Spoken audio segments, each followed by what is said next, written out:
A ver, solo algunos puntos jóvenes ya, porque los otros son más o menos claros en este caso. Este cuadro que es una referencia europea, si mal no recuerdo, entonces es interesante porque integra, ¿no?, mediante un gradiente de severidad lo que es el síndrome miccional, lo que es la pielonefritis, y todavía acá se habla de respuesta inflamatoria sistémica, lo que es la urosepsis, ¿no?, la importancia de que en el cuadro de cistitis pueda ser suficiente una tira reactiva, ¿no?, y conveniente el antibiograma y el cultivo, y en la pielonefritis necesariamente tienen que considerarse estas pruebas y además algunas imágenes, ¿no? La bacteriuria sintomática, como su nombre lo indica, pues es un hallazgo de laboratorio y solamente a tratamiento en niños pequeños, ¿no?, inmunosuprimidos y gestantes, vamos a ver después. La cistitis, ¿no?, el tratamiento es empírico en general, 3 días para la mayoría de medicamentos, ¿no?, por ejemplo, quinolonas, cefaloporinas de primera o segunda, nitrofurantoína ya puede ser 5 días y podría ser un día con fosfomicina, ¿no? Y la pielonefritis en 2 niveles, uno más leve, ¿no?, donde no hay deshidratación, no hay vómitos importantes que limiten la administración de medicamentos por vía oral, paciente más estable, y uno febril con problemas parecidos a los que tiene el paciente de hoy día, y que requiere entonces una hospitalización, por lo menos para el manejo inicial, y luego se puede pasar a la vía oral. Y luego los tipos de urosepsis, de acuerdo al compromiso multiorgánico. En realidad sabemos que el criterio SOFA es la falla orgánica, ¿no? El tiempo de tratamiento se va prolongando conforme el nivel de severidad es mayor. Algunos criterios, ya sabemos que los nitritos y la presencia de esterasa leucocitaria son importantes para establecer la probabilidad de la ITU y iniciar ya el tratamiento. Algunos criterios para el ingreso hospitalario, los niños pequeños en particular, las limitaciones para el uso por vía oral de los medicamentos, la deshidratación, como era el caso de este paciente, algunas deficiencias nutricionales en nuestro medio o por VIH, y la valoración de acuerdo un poco a la severidad del cuadro, siempre este término de febril, ¿no?, para los pacientes pediátricos sobre todo, es uno de los criterios para considerar por lo menos la posibilidad de que deba hospitalizarse, ¿no?, la persistencia de este cuadro febril, algunos factores de riesgos obstructivos, ¿no?, que han llevado a la hidronefrosis, y se puede pedir PCR. El PCR puede ser un factor también que puede colaborar a considerar el manejo hospitalario. En la bacteriuria sintomática generalmente no se trata, como sabemos en este grupo etario, se trata en las gestantes, en los niños menores de 5 años, ¿no?, generalmente, y los que tienen inmunosupresión, ¿no? El riesgo de nefropatía está comprobado que es el más importante en este grupo etario, y el tratamiento sugerido puede ser con este medicamento, aunque como es un hallazgo de un dato rutinario del examen de orina, ¿no?, entonces si no hay síntomas se puede esperar al cultivo y el antibiograma para hacer un tratamiento dirigido, ¿no? En las gestantes el problema es que pueda generar estas consecuencias, ¿no?, de manera de que en sus pruebas de rutina que se hacen al inicio del embarazo, si se detecta la bacteriuria, hay que corregirlas con betalactámicos en general, ¿no?, amoxicilinas, cefaloporinas de primera, que son clase B, o podría ser nitrofurantoína, ¿no?, que se considera también clase B en el embarazo, aunque por ahí hay algunas referencias que han ido cuestionando un poco su seguridad en las gestantes. Después, la cistitis, el síndrome miccional, los agentes causales, los fármacos que tienen alta excreción renal, ¿no?, de manera que pueden eliminar a las bacterias que están ahí pegadas al epitelio de las vías urinarias, ¿no? Entonces, nitrofurantoína, que después de que fue un medicamento muy antiguo que se descartó, que ya no se usaba, ha vuelto a tomar valor, digamos, cuando se deja de administrar un medicamento, la sensibilidad comienza a recuperarse, entonces se puede considerar nitrofurantoína. El tiempo, si acá no es de 3 días, como vamos a ver posteriormente, es 5 a 7 días. Las quinolonas, hay una tendencia a aumentar la resistencia para cipro, ¿no? Levo es un poco menos, hay menos resistencia al levofloxacino, pero el problema del mal uso de las quinolonas están favoreciendo que esta resistencia sea creciente. De todas maneras, hay estudios hasta el año pasado en diferentes lugares, ¿no?, donde se considera todavía que se puede tratar una cistitis con quinolona, pero también se está cuestionando con los resultados de antibiogramas la eficacia de ciprofloxacino. Por ejemplo, antes se usaba norfloxacino, ya desapareció, ya no se usa norfloxacino como quinolona para el manejo de la cistitis. Fosfomicina, la monodosis de 3 gramos del sobre, eficaz, la importancia que se ha establecido respecto a las DLES, que vamos a hablar en un momentito, y cefalosporinas que puede ser de primera o segunda. Habitualmente, cefadroxilo, pues es una de las cefalosporinas usadas como cefalosporina primera para una cistitis de la comunidad, ¿no? Y el tiempo de tratamiento, el esquema corto, que es el más validado, de 3 días. En la epididimitis, entonces, se puede considerar como una ITS, ¿no?, sobre todo en los más jóvenes, como la mayoría de los que estamos acá, ¿no es cierto?, que tienen menos de 40 años, acá es lo que están escuchando, que se supone que son más traviesos y por lo tanto puede ser clamidia, ¿no? En ese caso, doxiciclina. Y los que tienen ya 50 años a más, ¿no?, entonces es más probable, como son más tranquilos, dicen, entonces es probable que sea una enterobacteria y podría ser una quinolona, ¿no? El tratamiento es un poquito más prolongado para la erradicación del agente. Entonces, estos son los fármacos de administración en la cistitis. Ahí está la fosfomicina, que es administración un día, la nitrofurantoína, que bajo la forma de cristales, que es una de las formas que tenemos en presentación, entonces 2 veces al día por 7 días. Esto lo tenemos en el país. Las quinolonas, puede ser cipro, puede ser levo, norfloxacina ya no se usa, o floxacina no utilizamos, entonces está entre las dos, para el tiempo de tratamiento de 3 días. Nosotros no tenemos epodoxima, tenemos efixima, tenemos efetametrimoxid, que podrían ser alternativas, y el cotrimoxazol no es un fármaco de elección, ¿no? Y la referencia, que no es tan reciente, dice con claridad algo que está bastante bien establecido. Si los patrones de resistencia local son conocidos, tiene que saberse que la resistencia de la E. coli en Trujillo, qué sé yo, en el medio es menor al 20%, entonces sí se puede usar cotrimoxazol. Pero como son superiores a estos, el cotrimoxazol ya no es un fármaco de elección. Está escrito acá como postcoital o intermitente, a pesar de que estamos hablando de pediatría, pues sabemos también que muchas mujeres inician pues su vida sexual activa cuando son adolescentes o actividades puberales, ¿no? En todo caso, cuando hay una cistitis o hay un cuadro de ictus postcoital, ¿no?, hay que distinguir si es que es un cuadro frecuente, por lo tanto habría que administrar siempre después del coito no cotrimoxazol, habría que preferir las quinolonas, una monodosis después del coito, una suerte de píldora del día siguiente, ¿no? En este caso, una píldora del coito siguiente, ¿no? En el caso de que es muy frecuente, ¿no?, que casi siempre el coito se asocia posteriormente a la disuria y al síndrome miccional, entonces tendría que, cuando es muy frecuente, siempre tendría que administrar el medicamento, y cuando no es muy frecuente, cuando esté presente los síntomas del síndrome miccional, habría que manejarlo como si fuera una cistitis, ¿no?, con una quinolona por 3 días. Entonces depende un poco de cuán frecuente es el cuadro de ictus postcoital, para ver si se va a usar siempre la píldora o el fármaco posterior al coito, o si se va a esperar la aparición de los síntomas y solo cuando estos empiecen se va a administrar el tratamiento. Y esto respecto a las DLES, ¿no?, que ahí están, como han ido apareciendo, presionadas por el uso de los antimicrobianos. Ahí están las que producen, las que son beta-lactamasas de espectro extendido, DLES, son enzimas que destruyen a las cefalosporinas, ¿no?, que destruyen a las cefalosporinas de amplio espectro, e incluso hay algunas que destruyen a las carbapenemas, ¿no? Por supuesto también a las penicinas antiseudomónicas, ¿no?, más carbequicilinasas, ¿no? Entonces, es un poco la clasificación.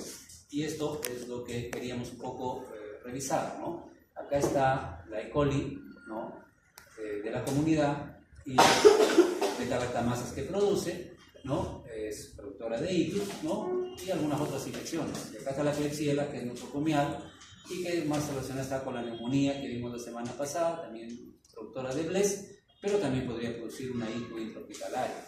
Entonces, la resistencia acá está descrita, ¿no? En el caso de esta E. coli, para todas las penicilinas y cefalosporinas.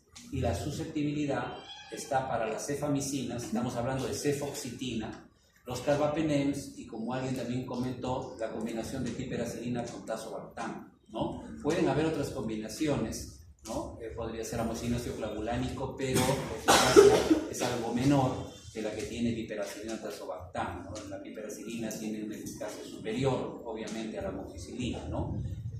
Con el inhibidor de beta-lactamasa correspondiente. Después, hay resistencia en este tipo de E. coli a otras clases de antimicrobianos, especialmente la fluoroquinolonas y el cotrimoxazol, ¿no? Entonces, esta podría ser la E. coli de la cual hemos estado hablando hoy día. Mientras que esta Klebsiella no es una E. coli, es una Klebsiella, es intrahospitalaria, es resistente a todas las cefalosporinas, igual que esta, ¿no? Susceptible a lo mismo, y la resistencia también está presente a otros fármacos, especialmente a los aminoglucósidos y cotrimoxazol. De manera que estamos marcando acá una diferencia. Repito, esta es una referencia, ¿no? Hay más, por supuesto, y ustedes formarán su opinión. Acá la intención no es que ustedes dogmáticamente digan esto es así. Todo el mundo está claro en que esto es una referencia, con otra, y revisarán cosas más novedosas y se irán formando cada uno su propia opinión. Pero la idea es que esta E. coli de la comunidad productora de BLES, ¿no? Si bien estos son los fármacos de elección, no se considera que tenga una alta resistencia, por lo menos, y que, vamos a ver un protocolo que está en esta misma referencia, podría utilizarse amikacina. Mientras que la Klebsiella es otra cosa. Para la Klebsiella, ahí se habría que jugárnosla, pero la Klebsiella es nosocomial. Una E. coli probablemente nosocomial estaría en el mismo terreno de la Klebsiella, que es lo que hemos discutido con ustedes hace un momento, ¿no? Entonces, esto sería la idea. Que cada uno, repito, formará su propio criterio. Algunos factores de riesgo que no lo vamos a leer todos, ahí ustedes los tienen, ¿no? El uso previo de cefalosporinas y fluoroquinolonas, ¿no? Diabéticos, ¿no? Patologías hepáticas de base, ¿no?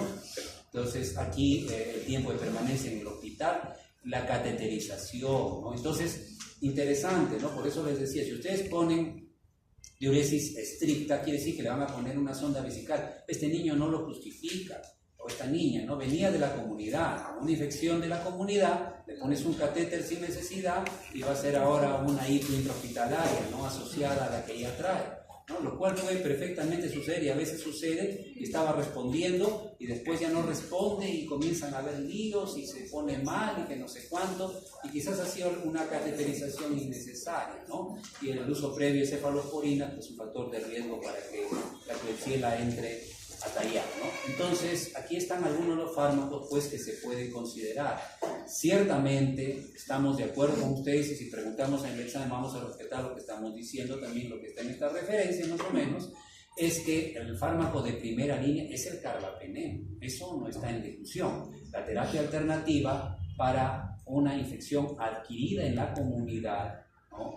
Así sea urosepsis, una complicada urosepsis, es amikacina, ¿no? Ahora, cuando es nosocomial, considera la misma alternativa. Diríamos, los estudios locales van a decir que esto está bien o que está mal.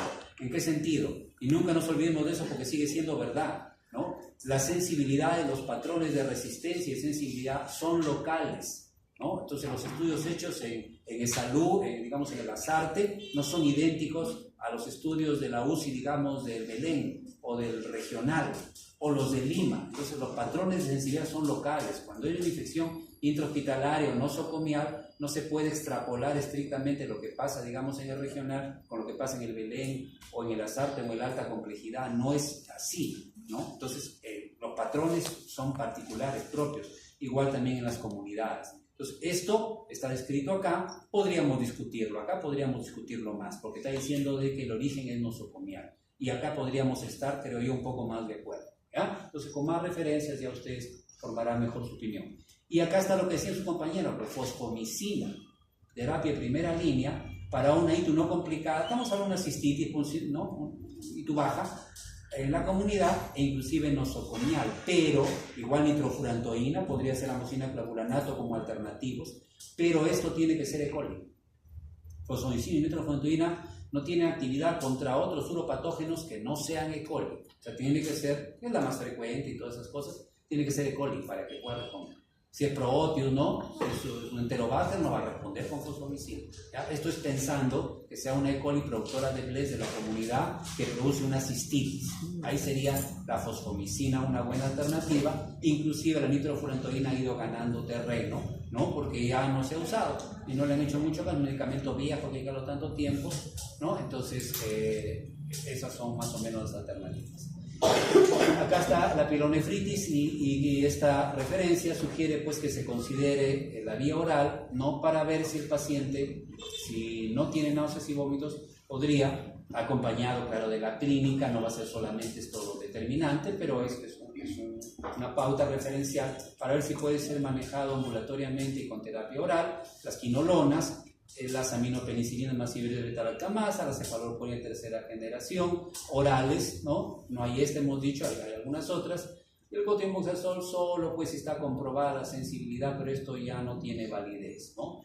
Y cuando tiene un compromiso más sistémico y en particular limitaciones para la administración oral, puede iniciarse, dependiendo de la severidad de la pielonefritis, 1 a 3 días de terapia parenteral, ¿no? Y luego pasar a la vía oral, ¿no? Y se puede usar cefalorpoina de tercera, aminoglucósidos, piperacilina más tazobactam o aminopenicilina con un inhibidor de beta-lactamasa o una quinolona como está acá descrito, ¿no? Acá algunas de las dosis de los medicamentos que no vamos a continuar. Acá está la tobramicina, revisen un poquito sobre tobramicina, ¿no? No es que sea mucho mejor que la amica en realidad, pero tiene un uso intrahospitalario, está comenzando a ganar terreno en el uso un poco de infecciones hospitalarias, un poco más severo, ¿no?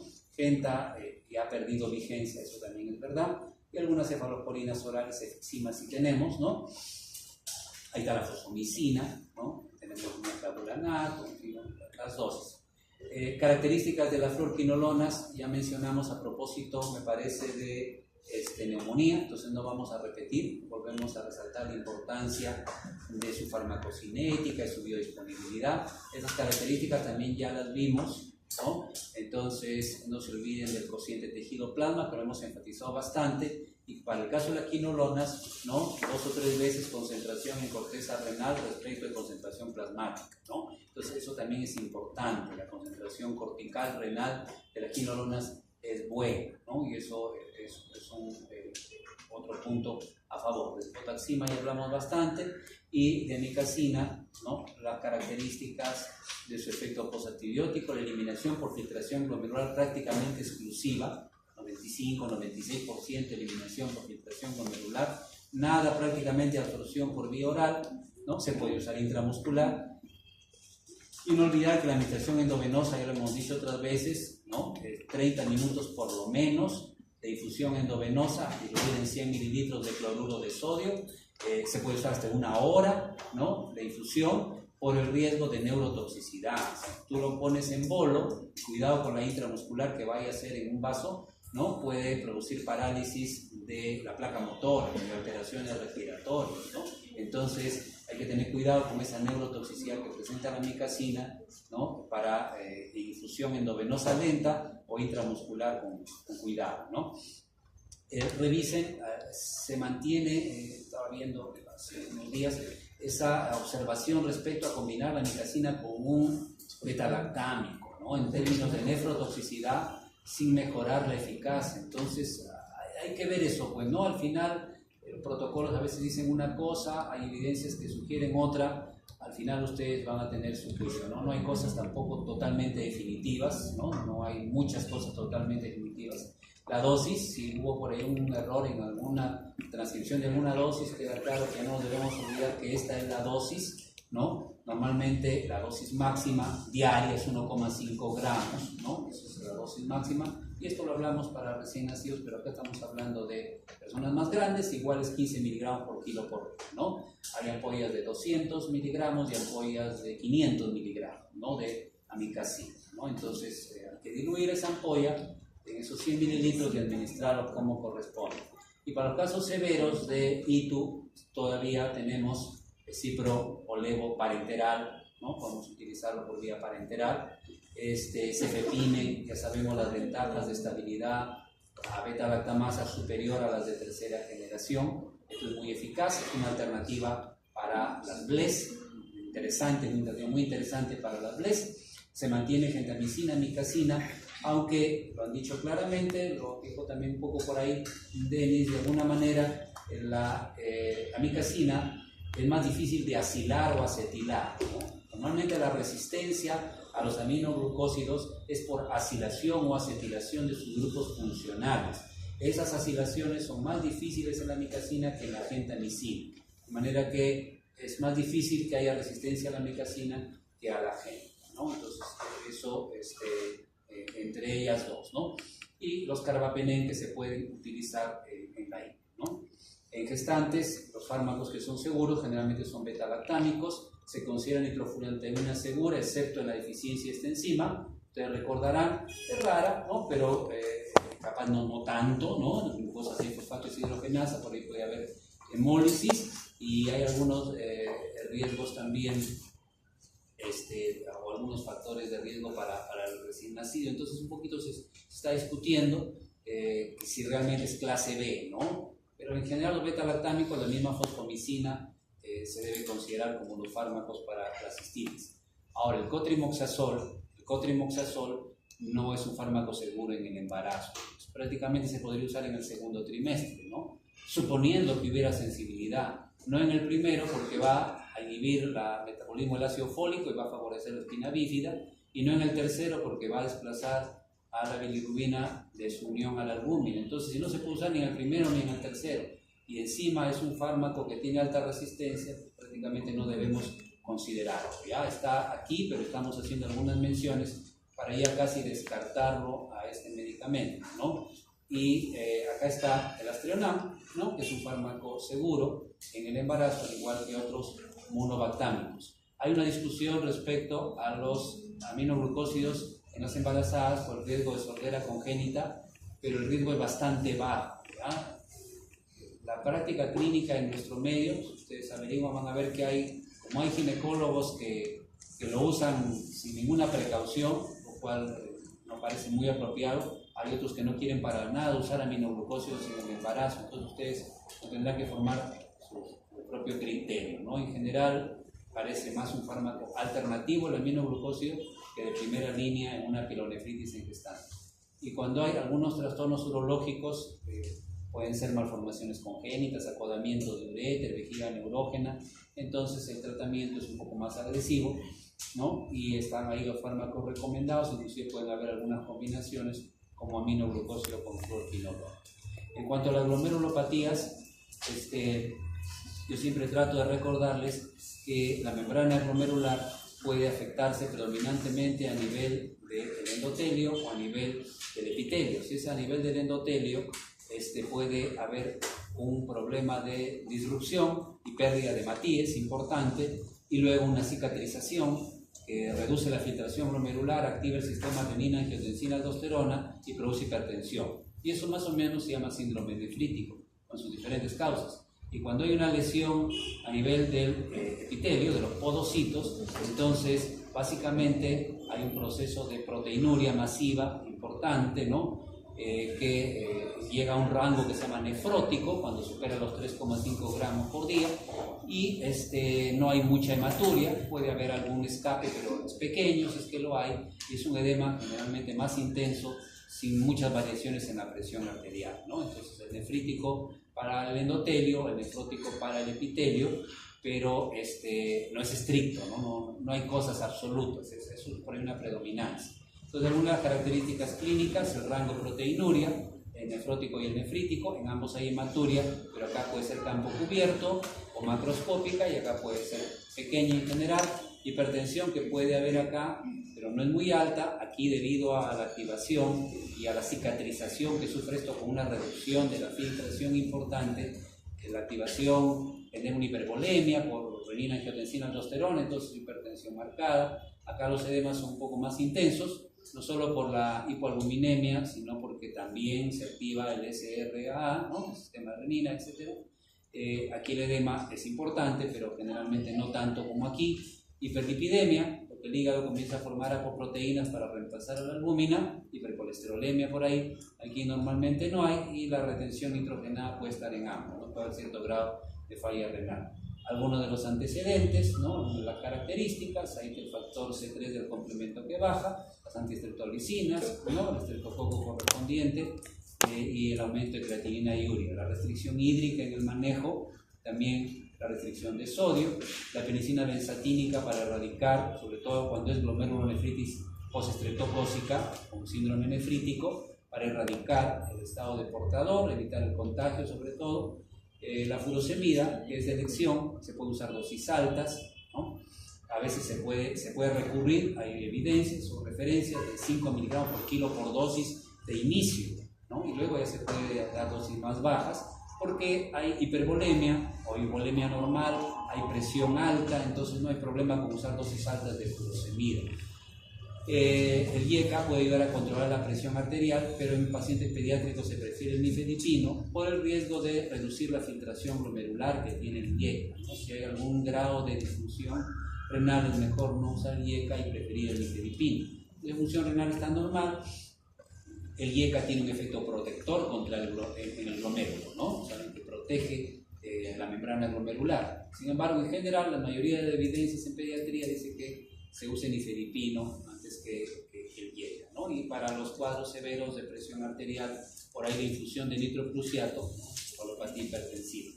Características de furosemida, vimos con ustedes en su momento, entonces no olvidar que aumenta la prostaciclina por inhibición de la prostaglandina deshidrogenasa. Esto lo vamos a ver también en insuficiencia cardíaca, pero ir recordando también que tiene algunos efectos beneficiosos, no solo por el bloqueo del cotransportador, sino también por aumentar un poco la prostaglandina, ¿no? Una eliminación renal importante, ¿no? Entonces, cuando hay una anuria, está contraindicada, puede generar cierto grado de nefrotoxicidad cuando hay una anuria, ¿no? Después se usa furosemida a veces para sacar al paciente de una falla renal aguda, ¿no? Hidratándolo y dando una dosis de furosemida puede mejorar la diuresis, ¿no? Pero si hay una falla renal grave, estaría contraindicada. Bueno, es transportado por la albúmina, entonces cuando se requiere que la furosemida actúe, tiene que haber también una cantidad de albúmina apropiada. Si la albúmina está muy baja, puede también perder un poco de eficacia la furosemida. Vamos a ver que eso también tiene por ahí alguna aplicabilidad. ¿Ya? Cuidado con dar dosis altas en el síndrome nefrótico porque puede hacer una hipotensión, ¿no? Puede hacer una reducción de la volemia que, si bien no choque, pueda generar pues modificaciones en la presión arterial, porque en el síndrome nefrótico la volemia está reducida. Le pones furosemida endovenosa a dosis altas y el paciente se choca.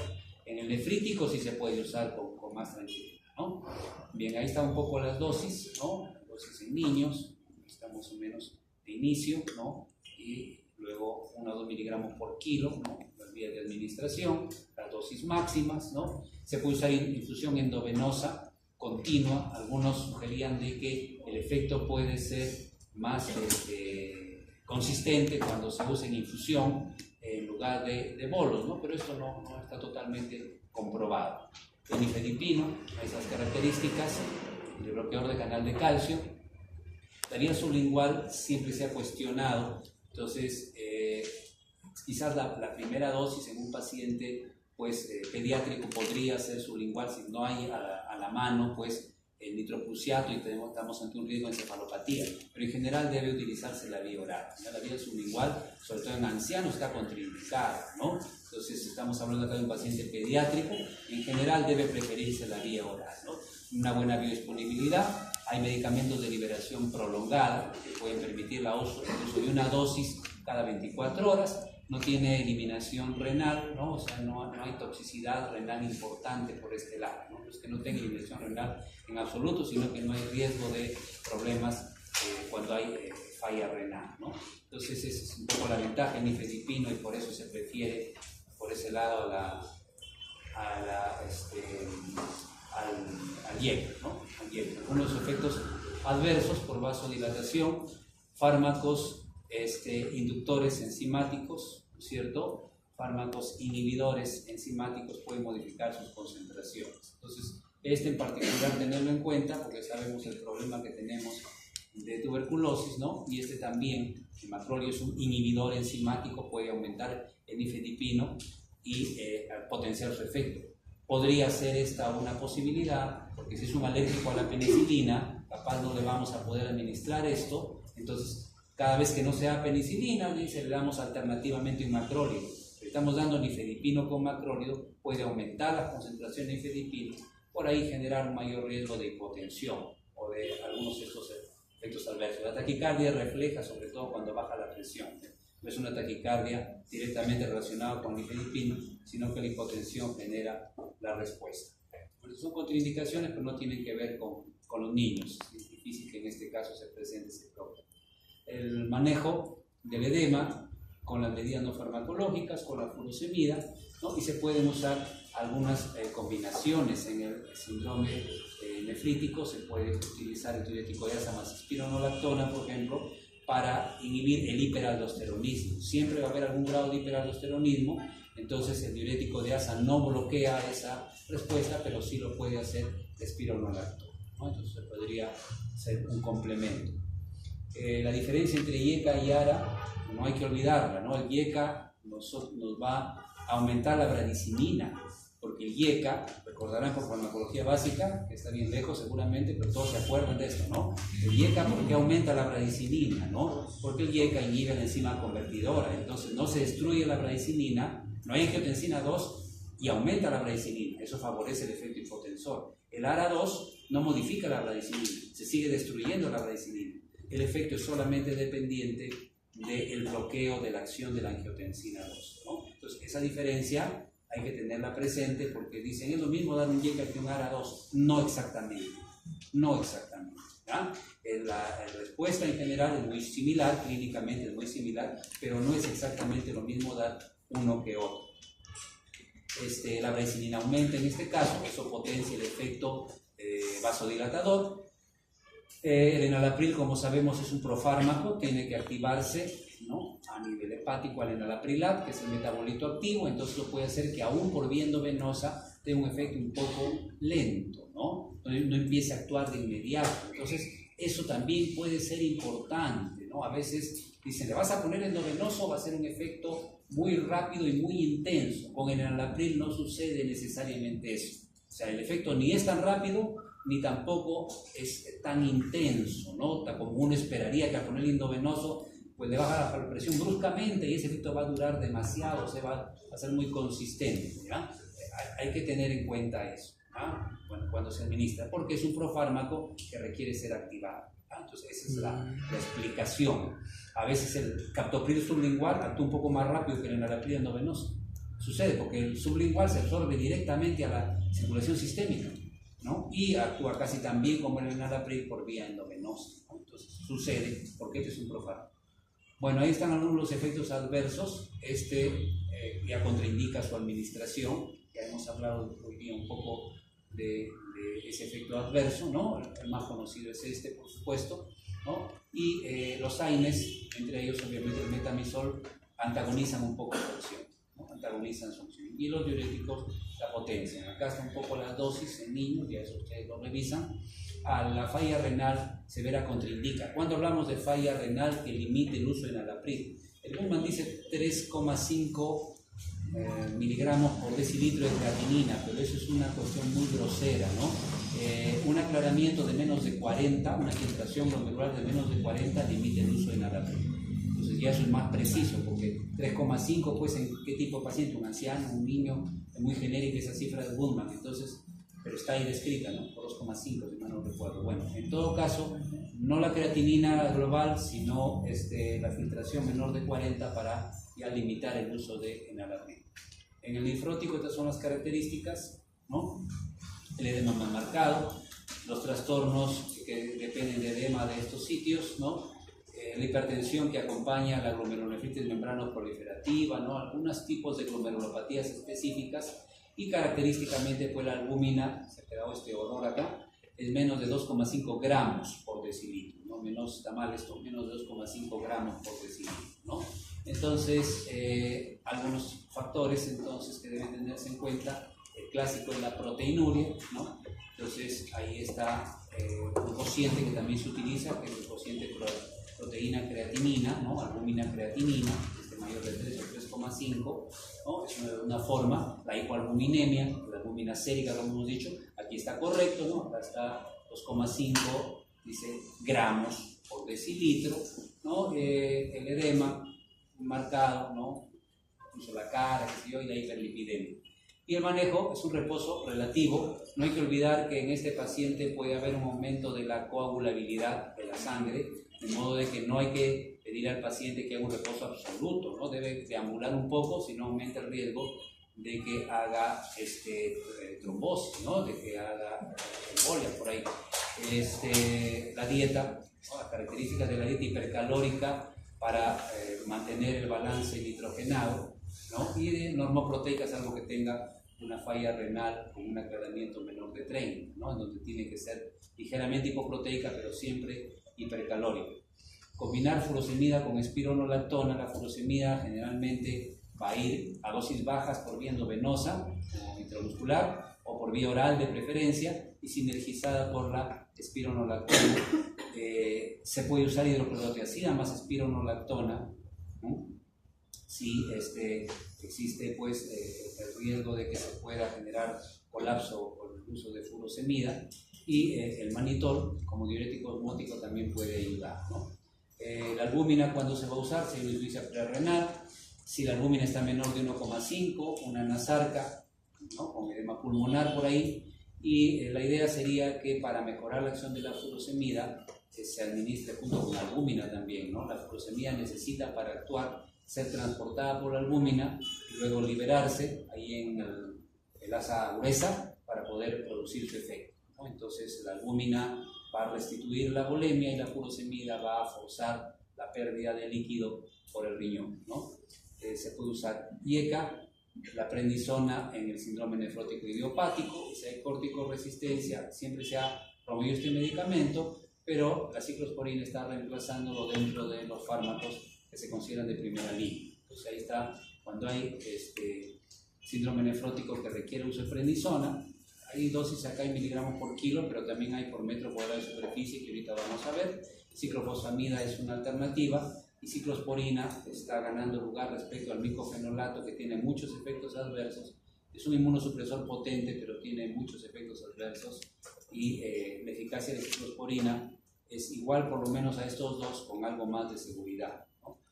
Las dosis de prednisolona, sabemos que la prednisolona es administración oral, es equivalente casi a la prednisona, es muy similar a la prednisona oral.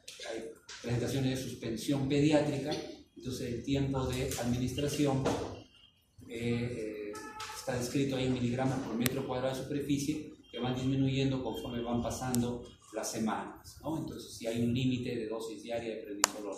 Cuando hay recaídas, ¿no? Hay que administrar durante la recaída dosis más altas, y en las semanas siguientes reducir la administración, siempre en miligramos por metro cuadrado. Es más apropiado que miligramos por kilo, porque estamos en un paciente hematizado, ¿no? Eso es obvio.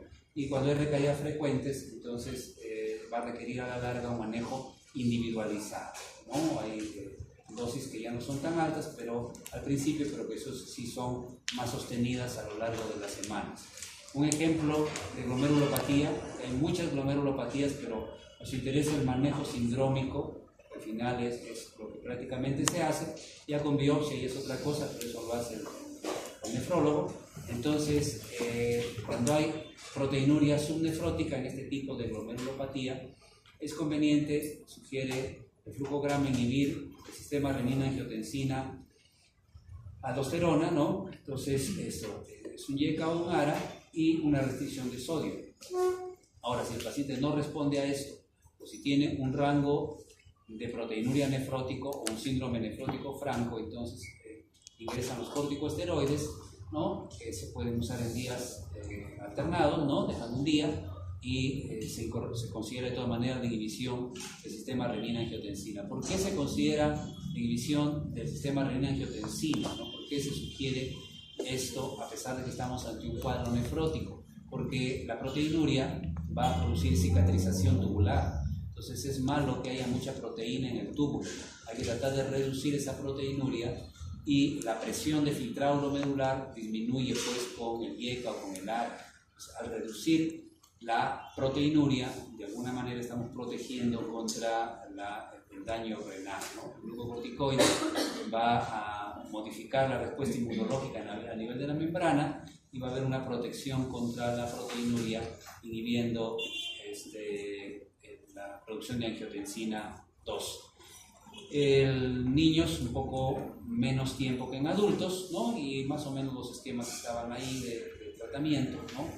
Si hay resistencia al glucocorticoide, entonces utilizar inhibidores de calcineurina parece la medida más apropiada antes de usar ciclofosfamida. El mecanismo de la ciclosporina, ¿no? Que es un inhibidor de la calcineurina, es una fosfatasa que va a encargarse de activar la producción de interleucina 2 y eso a nivel del linfocito T pues va a inducir una proliferación y una respuesta celular y luego también un humoral importante. Entonces es un inmunosupresor interesante la ciclosporina, porque además hace de que no se produzca una desestructuración, ¿no? Evita que se desestabilice el citoesqueleto de actina que forma los podocitos o que participa en la membrana glomerular. Entonces tiene un papel adicional que no tiene la ciclofosfamida o el tacrolimus o la satioprina o cualquier otro inmunosupresor, que es estabilizar el citoesqueleto de actina, lo cual podría ser beneficioso